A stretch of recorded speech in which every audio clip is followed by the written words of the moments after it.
ito yung talagang na ganitong scale. Ano pang mga industries mo? Transport. Yeah, basta. Sa yun. Oh, may ayaw na. Kasi Pero may siya mga shy, good no? and may mga bad stories din. Alam mo naman, ganun naman talaga. Trial and error sa lahat. Personal business Pero- mentor. Have the construction, transport. Yung iba doon wala na rin. So, gano'n naman talaga. Natututo ka along the way. Pero ang pinaka-importanting business talaga, especially sa akin, is yung show business. Yung ginagawa ko. And I think yun talaga yung tinututukan ko most of the time. Karamihan ang efforts na binibigay ko. It's really in show business. How do you manage your earnings?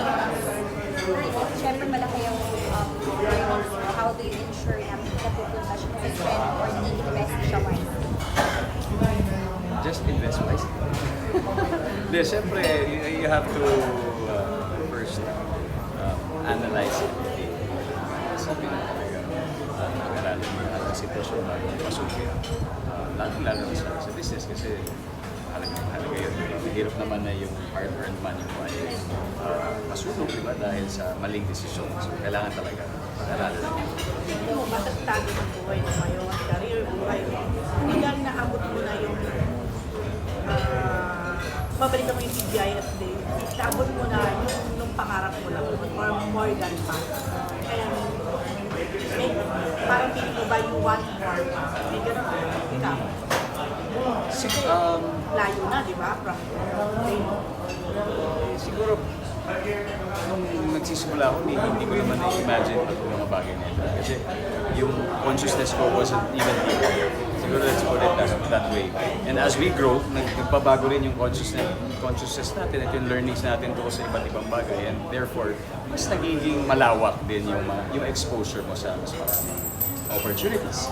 So, I guess gano'n na siguro. And sa bawat growth, bawat learning, hindi naman ang gusto natin na hindi tumigil doon yung yung desire na maging mas mabuting halimbawa sa mas maging mabuting actor or in the business sense, maging mas mabuting businessman, diba? So, dahil mas marami kang experience na natutunan, eventually, dapat naturally, nag-grow ka as a person and as an hypothetical question. Pinangarap mo rin ba na ngayon, naisip mo ba maging kasama at least halimbawa na top 20 o top 10 richest man in the Philippines? Mga ganon. Hindi, kasi alam ko naman yung mga listahan na yun, peke. Walang... So kasi dapat nandun ka Hindi, eh. pero ibig sabihin, hindi accurate yung mga ganun because Hindi mo naman alam kung na-announce saan sa mga taong ganun talaga yun. Gano'ng kalaki yung... So hindi ka naniniwala pa Hindi ako naniniwala sa pero kasi also because para sa akin, hindi rin yun ang kasukatan ko. Kaya, nasa mga kaibigan, nasa relationships. Yun yung para sa akin. Ano na lang kulang kay Lindong ngayon? Ha? Ano na lang kulang? Kulang? Pag ako nagtatapos sa anong politika pa to? Wow. Kulang yung tubig ko sa baso. Kulang yung banana. May kulang pa ba kayo? Siyempre lahat, di ba? Hindi naman pwedeng puno lahat. So, lang tayo yung maghanap.